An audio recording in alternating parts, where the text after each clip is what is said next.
안녕하세요. 역사 돋보기입니다. 인류 역사상 가장 영토가 넓은 국가는 몽골 제국 원나라였지만 몽골의 경우 여러 세대에 걸쳐 일군 것이고 개인이 단일로 넓힌 영토의 국가를 고려한다면 이름부터 가슴이 웅장해지는 알렉산더 대왕입니다. 서양 고대 역사에서 전설을 찍어버린 알렉산더 대왕은 이후 거의 모든 정복자들의 롤모델이 되었는데 그는 대체 어떻게 인류사 최고의 정복자가 되었을까요? 알렉산더가 왕으로 군림하던 나라를 알렉산더 제국이라고 아시는 분들이 계실 텐데 알렉산더 제국은 알렉산더 대왕 시절 넓혀놓은 영토를 말하는 것일 뿐 알렉산더 대왕은 마케도니아의 왕이었습니다. 그리스 문화권에 속해 있던 작은 도시국가였죠.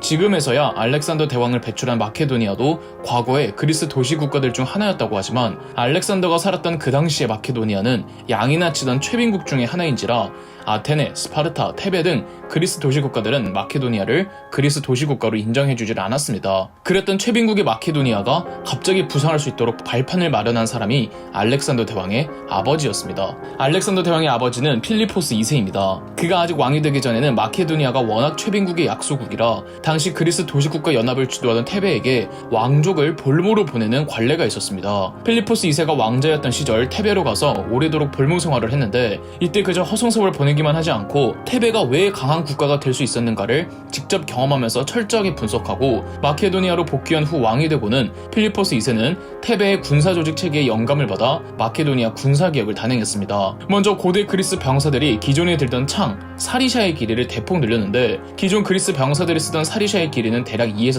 3m, 그런데 마케도니아 창병들이 쓰던 사리샤의 길이는 무려 5m였습니다. 사람이 5m짜리 창을 드는 게 결코 쉬운 일이 아니죠. 필리포스 2세는 마케도니아의 일개 병사들조차 5m 창을 들 수 있도록 훈련을 시켰습니다. 5m짜리 사리샤는 위력은 강력하지만 기동성이 약하다는 한계가 있습니다. 보병의 기동성 약화를 보완하기 위해 필리포스 2세는 기병대를 강화합니다. 그간 그리스에서는 기병이 많이 발달하지 않았거든요. 필리포스 2세가 조직한 최정예 기병대를 헤타이로이 기병대라고 불렀습니다.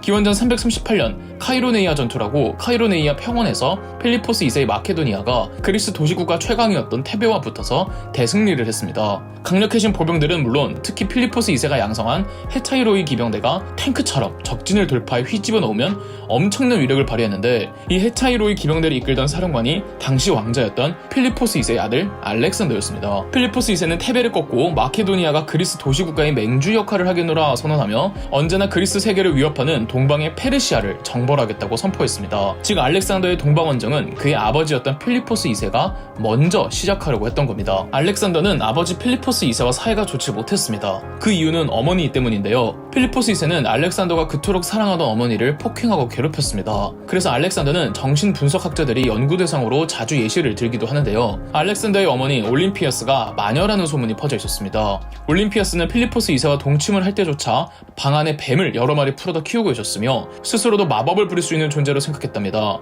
올림피아스는 알렉산더의 어린 시절 때 계속 너의 아버지는 필리포스 2세가 아니라 제우스 신이다. 나는 제우스와 동침했다 하고 일렀다고 하죠. 올림피아스의 기행에 필리포스 2세는 점점 그녀를 멀리하기 시작했습니다.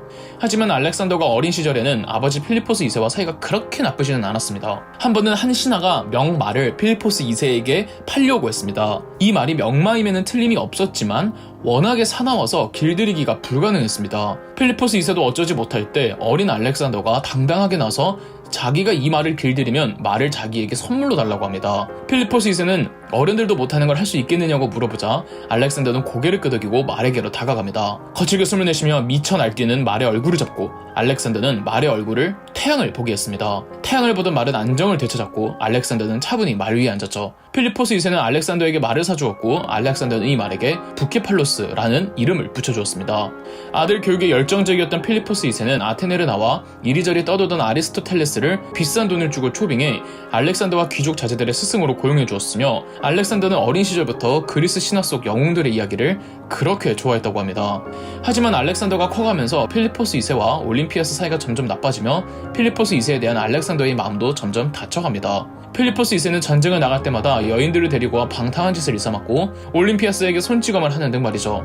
알렉산더는 포악한 아버지를 증오하는 듯 했고 늘 아버지를 이겨야 한다는 생각을 품고 살았습니다. 플루타르쿠스 영웅전에서는 필리포스 2세가 전쟁에서 이기고 올 때마다 알렉산더가 이런 말을 했다고도 합니다. 아바마마께서 또 선수를 치셨군. 계속 이런 식이라면 내가 어떻게 세상에 자랑할 위대하고 눈부신 업적을 이룰 수 있단 말인가. 또 한 번은 필리포스 2세가 클레오파트라라는 어린 여자와 새로운 결혼을 하는데 결혼식장에서 새 신부 클레오파트라의 삼촌 아탈로스가 이 필리포스 2세에게 분명 클레오파트라와의 사이에서 왕위를 이을 아들이 태어날 것이다 라는 말을 하자 옆에서 술을 마시고 있던 알렉산더는 술잔을 내던지며 그럼 나는 뭘 하는 거냐 소리 질렀다고 합니다. 결혼식장 분위기가 갑분싸가 되자 화가 난 필리포스 2세는 알렉산더에게 지 엄마를 닮아가냐며 칼을 빼들고 알렉산더를 죽일 것처럼 달려들었습니다. 단 이때 필리포스 2세가 워낙 술에 취해 있어서 달려오는 도중에 고꾸라진 겁니다. 알렉산더는 아버지를 보며 사람들에게 다들 보거라. 테베를 무찌르고 아시아로 넘어가 페르시아를 정복하겠다는 위인이 침대를 나오지 못하고 고꾸라지는구나 라고 했다죠. 그리고 결국은 클레오파트라 사이에서 아들을 낳게 됩니다. 그러던 중 기원전 336년 필리포스 2세가 호위병이었던 파우사니아스에게 살해됩니다. 살인 동기는 파우사니아스가 일전에 필리포스 2세에게 모욕을 당했다는 이유였다죠.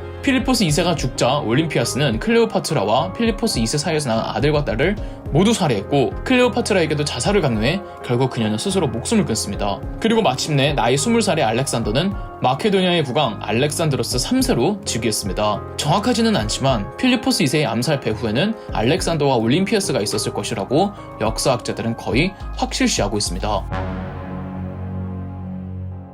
알렉산더 대왕은 곧바로 아버지의 못다 이룬 업적 동방 원정을 달성하고자 원정 준비에 들어섰습니다. 그런데 필리포스 2세가 죽자 이제 마케도니아는 별거 아니라는 생각에 일전에 전투에서 패배했던 테베가 다시 들고 일어났습니다. 필리포스 2세보다 더 무서운 놈이 오는 줄 모르고 말이죠. 기원전 335년 알렉산더는 본보기로 테베를 철저하게 짓밟습니다. 이래도 되나 싶을 정도로 테베를 불바다로 만들고 대학살을 일삼으며 쑥대밭으로 만들었죠. 전쟁 준비에 착수하면서 출정 직전 마케도니아의 왕실에는 그 빚이 무려 200달란트나 있었답니다. 마케도니아 왕실의 빚이 그렇게 많았던 것은 이전까지 마케도니아가 워낙 가난한지라 빚이 많은 백성들이 많았고 이들은 빚 때문에 군대 자원을 할 수가 없었던 겁니다. 장교들도 그랬고요. 알렉산더는 왕실 자금으로 이 빚을 모두 대신 갚아주는 바람에 자기가 빚을 무더기로 쓰게 됐던 거죠. 옆에서 너무 걱정하던 신하가 알렉산더에게 이렇게 퍼주기만 하면 대왕께는 무엇이 남습니까? 라고 묻자 알렉산더는 희망, 원정을 함께 가는 사람들과 나눌 수 있는 희망. 기원전 334년 마침내 알렉산더는 동방 원정을 떠나니 규모는 약 3만 정도였다고 합니다. 알렉산더 대왕이 처음 페르시아 군대와 맞붙은 곳은 오늘날 튀르키의 서북부 지방인 그라니코스라는 강 일대였습니다. 워낙 넓은 영토를 구가하고 있던 페르시아 제국은 지방 곳곳에 사트라프라는 총독을 파견해서 나라를 다스리고 있었습니다. 지금의 튀르키예 지방에는 memnon이라는 사트라프가 있었습니다. 알렉산더의 부장들은 알렉산더에게 이 강의 상류로 조금만 더 올라가면은 강을 건너기 쉬운 곳이 있다며 전 병력을 상류로 이동시키자고 제안했습니다. 그러나 알렉산더는 보병들은 상류로 이동을 시키되 본인이 이끄는 기병대는 그대로 강을 건너 적의 본진과 싸우겠다며 굳이 고집을 부려 헤타로이 기병대를 이끌고 백주대낮에 강을 건너 진격했습니다. 이 틈을 타 페르시아 병력들이 무리하게 도강한 알렉산더의 기병대를 덮쳤습니다. 전반적으로 알렉산더 기병대가 밀리는 상황, 페르시아의 두 장교가 알렉산더와 2대1로 싸우는데 알렉산더의 창이 부러지고 투구가 철퇴로 부서지는 등 아찔한 상황이 펼쳐지기도 했지만 부하의 도움으로 알렉산더는 두 장수를 모두 죽이고 기병대가 아주 잘 싸우고 있는 사이 무사히 상류를 통해 강을 건넌 보병들이 도착해 기병대를 서포트해주면서 페르시아군을 박살냈습니다. 이 전투가 알렉산더가 페르시아 원정을 떠나고 치른 첫 전투이자 첫 승리였던 그라니코스 강 전투입니다. 프루타르코스 영웅전에 의하면 이때 페르시아군 2만 명 이상이 사망한 반면 알렉산더의 군대는 34명이 사망했다고 합니다. 그라니코스 전투 승리 후 알렉산더 대왕은 오늘날 튀르키예 서쪽 끝 해안가를 따라 남하하며 페르시아에 복속되었던 그리스의 도시 국가들을 해방해주면서 페르시아 해군을 무력화시켰습니다. 그라니코스강 패전 후 전열을 재정비하던 페르시아의 사트라프 멤노는 남쪽 해안가에서 해군 잔여 세력을 규합해 알렉산더 부대의 보급선을 차단하려는 계획을 세우다가 멤논이 그만 투병 중에 사망하고 말았습니다. 행여나 다시 보급선을 노리지 못하도록 알렉산더 대왕은 페르시아 해군을 부수고 또 부수고 다녔습니다. 이때 알렉산더가 이 프리기아라는 그리스 도시국가를 지나칠 때였는데 프리기아에는 신성시역에는 소마차가 있었더랍니다. 프리기아의 신관들은 이 소마차를 신전의 기둥에 매우 복잡하게 매듭을 묶어놨는데 이 매듭을 푸는 사람이 아시아의 왕이 되리라 라는 전설이 내려오고 있었습니다. 하지만 그 어느 누구도 이 매듭을 풀지 못했고 프리기아를 방문한 알렉산더가 이 전설을 듣자 신전을 찾아가 매듭을 풀려고 했답니다. 풀었을까요? 못 풀었다고 합니다. 다만 성질의 알렉산더는 칼을 뽑아 매듭을 잘라버렸다고 하죠. 이 일화를 고르디우스의 매듭이라고 합니다. 한편 페르시아의 소아시아 지방이 전부 알렉산더 대왕에게 무너졌다는 소식에 페르시아의 왕이었던 다리우스 3세가 직접 알렉산더 대왕을 상대하러 출정합니다. 다리우스 3세와 알렉산더가 처음 맞닥뜨릴 곳은 시리아 서북쪽의 이소스라는 곳이었습니다. 다리우스 3세가 동원한 병력은 11만, 알렉산더 측은 4만이 조금 안 되었으니 두세 배 가량의 병력 차이가 났다고 볼 수 있겠네요. 병력 차이가 크게 날 경우 수적으로 열세한 병력은 무조건 포위되는 걸 피해야만 했습니다. 알렉산더는 본인의 장기이자 마케도니아 최정예 기병대 헤타이로이와 함께 직접 우익을 맡았고 좌익에는 파르메니온이 지휘하게 했습니다. 파르메니온은 알렉산더의 아버지 필리포스 2세 때부터 전쟁 경험을 쌓아온 전쟁 베테랑 중에 베테랑이었으며 알렉산더는 파르메니온이 아버지의 부하였다는 배경 때문에 썩 좋아하지는 않았으나 워낙 능력과 경륜이 많은 지휘관인지라 알렉산더 다음 가는 위치였습니다. 알렉산더는 좌익을 담당하는 파르메니온에게 자기가 어떻게든 적군의 전열을 흐트러 놓을 테니 그때까지만 버텨달라고 당부를 하고는 기병대를 이끌고 알렉산더의 우익은 페르시아의 좌익을 공격했습니다. 페르시아의 좌익은 페르시아인들이 아닌 외국인 군대로 편성되었던 부대인지라 가장 조직력이 약했고 알렉산더는 이 점을 노렸죠. 알렉산더와 그를 따르는 기병대는 빗발치는 화살 속을 뚫고 페르시아의 좌익을 덮쳤습니다.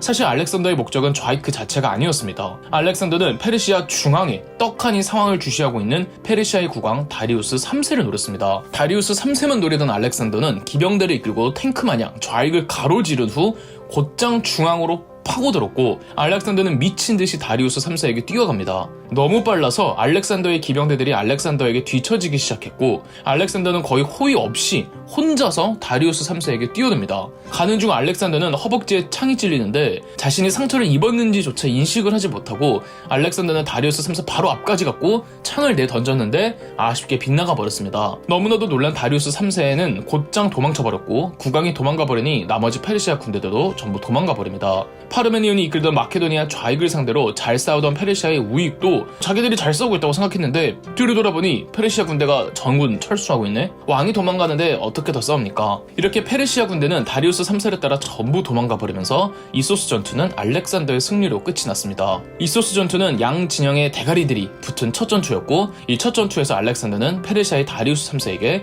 제대로 치욕을 주었죠. 다리우스 3세가 얼마나 급했던지 이소스의 진을 쳐두었던 막사까지 전부 두고 도망간 겁니다. 알렉산더와 마케도니아 병사들은 그 막사를 장악하는데 임시 막사임에도 페르시아의 그 휘황찬란함에 모두들 놀랐다고 합니다. 가난한 양치기 국가 마케도니아인들에게 페르시아의 그 호화로운 보물과 가구와 장식구들은 태어나서 처음 보는 것들이었습니다. 가장 뜻밖인 것은 바로 그 막사 안에 다리우스 3세의 어머니, 부인, 딸이 모두 있었고 이들이 얼떨결에 알렉산더의 포로가 되어버린 겁니다. 알렉산더는 세 사람에 대한 안전과 신변을 보장해주고 이들을 데리고 거래를 하려고도 하지 않았습니다.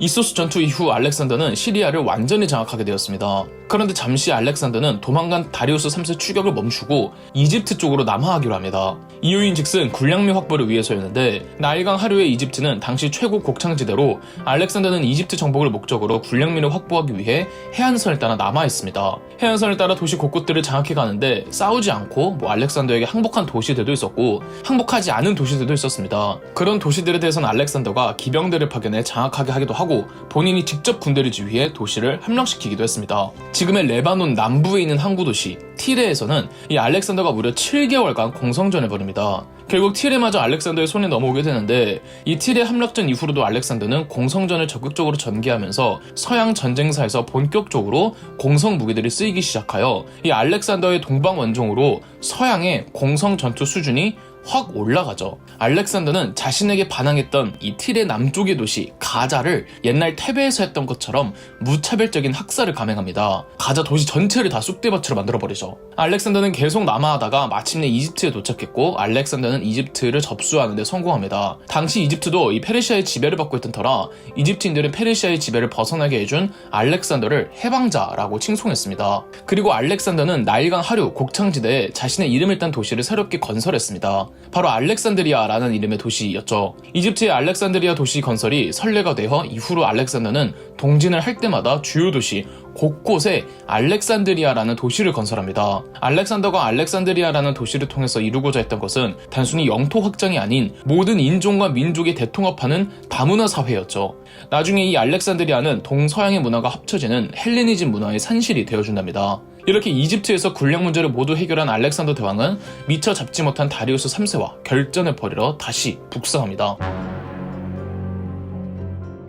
다리우스 3세가 먼저 강화 조건을 제시해왔습니다. 다리우스 3세가 보낸 편지에는 페르시아 제국 영토 일부와 자기 딸과의 결혼, 그리고 막대한 양의 결혼 지참금과 사례비까지 어마어마한 금액을 제시하면서 자기 가족들과 인지들을 풀어줄 것과 그만 본국으로 돌아가려고 했죠. 알렉산더 대왕의 대답은 거절이었습니다. 알렉산더 입장에선 무력으로 페르시아를 정벌하면은 다리우스 3세가 제시한 금액보다 훨씬 더 많은 양의 금은 모화를 다리우스 3세가 주겠다고 약속한 영토보다 몇 배는 더 넓은 영토를 넓힐 수가 있고, 이미 다리우스 3세의 어머니 부인 딸을 자기가 데리고 있는데 뭐가 아쉽다고 다리우스 3세의 제안을 받냐며 단칼에 그의 제안을 거절해버렸습니다. 그러나 파르메니온은 알렉산더 대왕에게 제안을 받아들이라고 강력하게 권고했습니다. 다리우스 3세가 제시한 금액과 영토도 이전까지 그 어떤 그리스 도시국가나 영웅도 이룩하지 못한 성취이며 굳이 병사들을 피 흘리게 하는 게 꼭 옳고 바람직한 일만은 아니기 때문이죠. 파르메니온은 대왕이시여, 제가 전하였다면 다리우스의 제안을 받아들이겠습니다 라고 하자 알렉산더 대왕은 나도 만약 파르메니온 당신이었다면 제안을 받아들였을 겁니다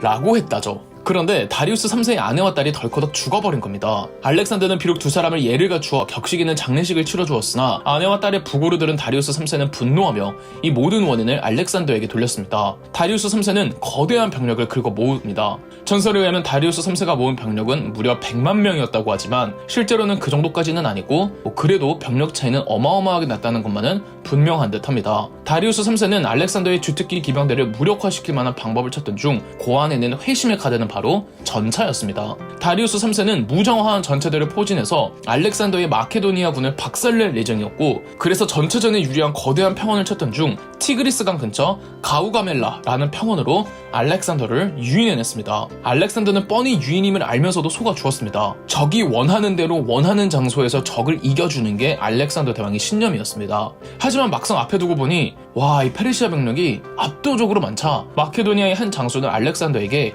야습을 제안했습니다. 적은 병력이 많고 다민족 국가인들인 만큼 적들을 당황하게 하면은 이 적은 병력으로도 승산이 있다고 말이죠. 이때 알렉산더가 야습을 반대하면서 딱 한마디 하죠. 나는 여기 승리를 훔치러 오지 않았다. 마침내 가우가멜라에서 결전의 날이 오니 알렉산더 전쟁사에서 가장 큰 전쟁이자 가장 드라마틱하고 가장 큰 전환점을 맞이했던 페르시아와의 최후의 전쟁, 기원전 331년 가우가멜라 전투였습니다.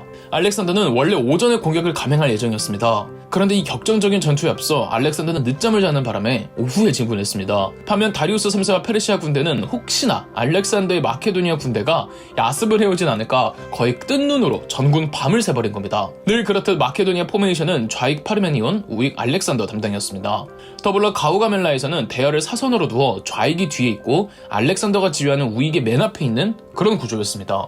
알렉산더의 공격 전술을 파악하고 있던 다리우스 3세는 이번에는 상대적으로 약한 부대를 중앙에 두고 좌우익에 최강 정예 부대를 배치했습니다. 대신 중앙의 약세는 이 전차로 보완했습니다. 아니나 다를까 그 천하의 알렉산더와 그의 헤타이로이도 막강한 페르시아 군대에게 막혀 있었고, 중앙의 팔랑크스는 이 페르시아 전차에게 유린되었고, 좌익 파르메니온조차 이소스 때와는 달리 매우 급박한 상황이었습니다. 파르메니온은 신속히 맨 오른쪽에 있는 알렉산더에게 사람을 보내 지금 좌익이 괴멸되기 직전이니 무리한 진군을 포기하고 좌익과 중앙을 백업하자고 제안했습니다. 가우가멜라 전투 초반에는 누가 봐도 페르시아군이 우세했습니다. 신난 다리우스 3세는 중앙의 거의 모든 병력을 마케도니아 진영에 투입시켰습니다. 그렇다면 다리우스 3세의 개인 경호가 약해지겠죠. 그 틈을 타 알렉산더와 그의 기병대는 죽을 힘을 다해 말을 타고 이번에도 페르시아 좌익을 헤집고 중앙으로 뛰어갔습니다. 알렉산더는 또 혼자서 다리우스 3세에게 미친듯이 뛰어들었고, 다리우스 3세는 또 알렉산더가 코앞에 오자 겁을 먹고는 도망쳐버렸습니다.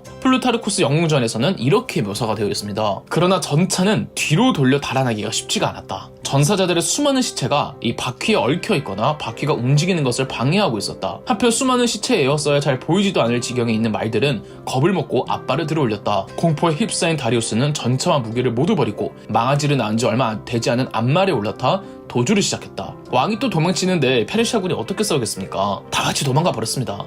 아무리 전세가 불리하거나 어떻든 이 무조건 적의 머리부터 노리는 게 알렉산더 대왕의 전술이었습니다. 물론 가장 위험천만하고 어려운 작전이지만 알렉산더 대왕만이 가능했던 전술이죠. 이렇게 기원전 331년 가우가멜라 전투에서도 알렉산더가 최종 승리를 거두었고, 이 와중에 살아남은 다리우스 3세를 추격하며 알렉산더 대왕은 더 동쪽으로, 더 아시아로 진군합니다. 어디까지 가게 될까요?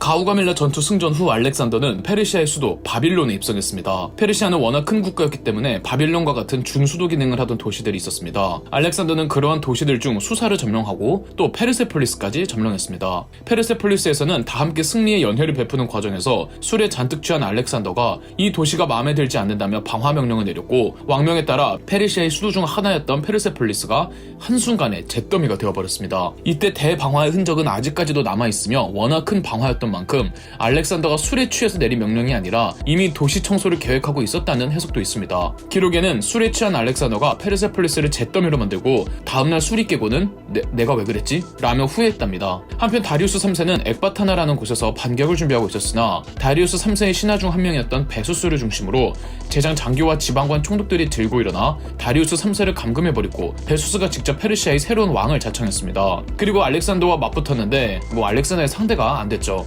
베수스의 군대를 괴멸시킨 후 알렉산더는 붙잡혀있던 다리우스 3세를 발견하지만 그는 이미 시신인 상태였습니다. 알렉산더는 아직 죽은 지 얼마 되지 않은 시신에 옷을 벗어 덮어주고는 장례를 페르시아 국정에 따라 성대하게 치러주었으며 남은 왕실들도 잘 보호해주었죠. 훗날 재건되기는 하지만 이로써 페르시아는 알렉산더 대왕의 손에 멸망합니다. 다리우스 3세를 죽이고 도망간 베수스는 박트리아 지방으로 도망쳤습니다. 박트리아는 오늘날의 아프가니스탄 쪽인데요. 베수스는 박트리아 사트라프였기에 이 박트리아가 그의 근거지였고, 그곳에서 베수스는 스키타의 유목민족을 포함한 여러 이민족들의 지원을 받을 예정이었죠. 베수스는 지금의 중앙아시아 곳곳에 식량과 가축들을 전부 가져가거나 죽여버리면서 알렉산더와 그의 병사들을 굶겨 죽일 생각이었으나 베수스는 부하들의 반란으로 알렉산더에게 넘겨집니다. 알렉산더는 베수스를 발가벗긴 뒤 마차에 묶고 거친 땅길 위를 끌고 다녔습니다. 그리고 채찍질을 하다가 두 그루 나무에 양팔과 양다리를 묶은 뒤 나무를 당겨서 사지를 절단시키는 거열형으로 베수스를 처형시켰습니다. 이는 알렉산더가 페르시아의 군주 다리우스 3세의 살해범을 죽여주어 복수를 해주었다며 페르시아 백성들의 환심을 사기 위함이기도 했습니다. 그리고 알렉산더는 스스로를 페르시아의 군주로 자칭하였죠. 이후로는 베수스와 연합할 예정이었던 유목민족들을 찾아내어 때로는 회유하고 때로는 진압하면서 하나둘 그의 밑으로 전복시켜 나갔습니다. 페르세폴리스 출발부터 박트리아까지 그 사이에만 엑바타나, 이란, 아프가니스탄, 힌두쿠시 거의 5,000km를 이동합니다. 알렉산더 대왕을 가장 골치 아프게 했던 민족들이 소구드족이었습니다. 알렉산더는 무려 18개월이나 이 소구드족과 싸웠고 종국에는 항복을 받아내죠. 화합의 의미로 소구드족 귀족 여성과 알렉산더는 혼인을 하게 되니 이 결혼식은 알렉산더의 첫 결혼식이었습니다. 알렉산더의 첫 부인이 바로 소구드족의 록산나 공주였죠. 하지만 사막과 설산을 가로지르는 알렉산더 대왕의 무리한 행군은 알렉산더 대왕 개인만을 위한 것이었을 뿐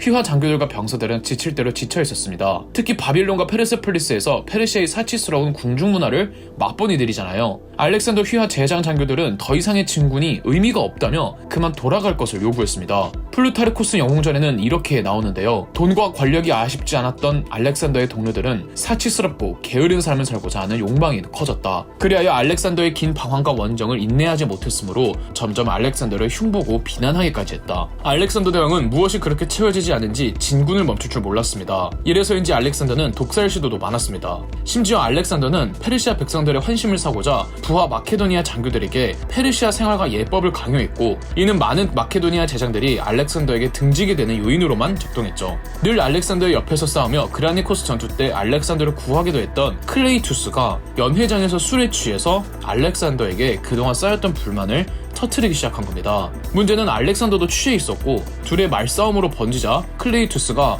우리의 공적을 왕이라는 한 사람이 전부 빼앗아갔다고 소리치며 자리를 박차고 나가자 홧김에 알렉산더는 호위병의 창을 빼앗아 클레이투스를 찔러 죽였습니다. 클레이투스는 한때 알렉산더가 정말 아꼈던 부하이자 같은 어린 시절을 보냈던 친구이기도 했는데 술김에 클레이투스를 찌른 알렉산더는 갑자기 정신을 차리더니 울부짖으며 그 자리에서 바로 자살을 하려다가 병사들의 만류로 실패했다고 합니다.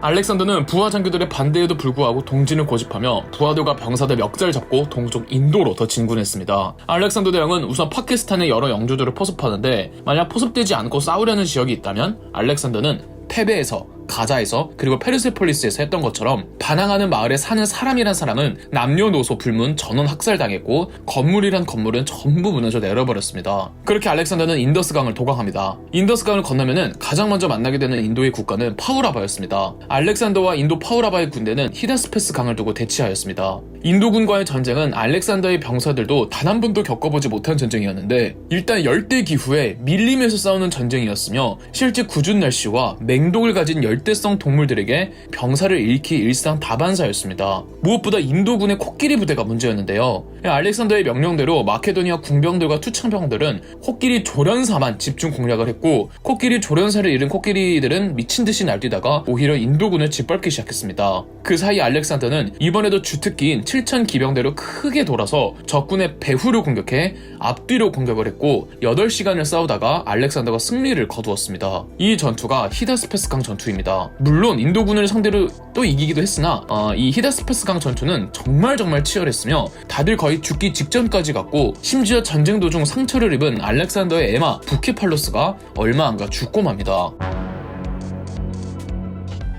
알렉산더는 세상 동쪽의 끝을 확인하고자 겐지스강까지 가기로 합니다. 그곳엔 난다 왕조가 있었는데요. 결국 지칠 대로 지친 병사들이 알렉산더 막사 앞에서 울고 불고 비는 등 파업을 해버렸고 알렉산더는 병사들을 잘 다독여주려고 했지만 실패하고 결국은 철군 명령을 내렸습니다. 인도의 인더스강에서부터 다시 바빌론으로 돌아가기까지 또다시 그 험난하고 기나긴 여정에서 많은 병사들이 낙오되고 병에 걸리고 죽는 사람도 부지기수였습니다. 그리고 그냥 돌아간 것도 아니고 돌아가는 과정에서 여러 도시의 성들 그리고 이민족들과 싸우며 철군했죠. 한 번은 알렉산더가 혼자 사다리를 타고 성벽 위를 올라가 싸우다가 갈비뼈에 큰 부상을 입고 죽을 뻔한 적도 있었습니다. 알렉산더가 점령지에 임명했던 지방관들 중에는 알렉산더가 돌아오지 못할 것이라고 예상했던 사람들도 굉장히 많았습니다. 이러니 지방관들은 사리세옥을 채워나가기 일쑤였죠. 알렉산더가 그토록 강조했던 원주민에 대한 융화 정책을 무시한 채 이민족들을 무식하게 탄압하기만 하고요. 그러나 알렉산더는 멀쩡하게 지방 곳곳을 지나치며 행군하고 있었고 제대로 통치를 하지 못하고 있던 지방관들을 전부 다 죽입니다. 그렇게 고생이란 고생의 끝에 알렉산더는 바빌론에 들어가기 전에 제2의 수도였던 수사에서 휴식을 취합니다. 알렉산더는 원주민에 대한 지속적인 동화 정책으로 마케도니아 장교들과는 사이가 점점 더 멀어졌습니다. 알렉산더는 아시아 사람들의 절하는 모습을 보고 폭소를 터뜨린 신하의 머리를 쥐고 벽에 갖다 찌은 일도 있었으며 술자리에서 대놓고 알렉산더에게 이러려면 저희 마케도니아 백성들은 전부 다 돌려보내시고 신경도 쓰지 마십시오. 전하께서는 다른 병사들이 많으니 저 사람들과 세상을 정복하면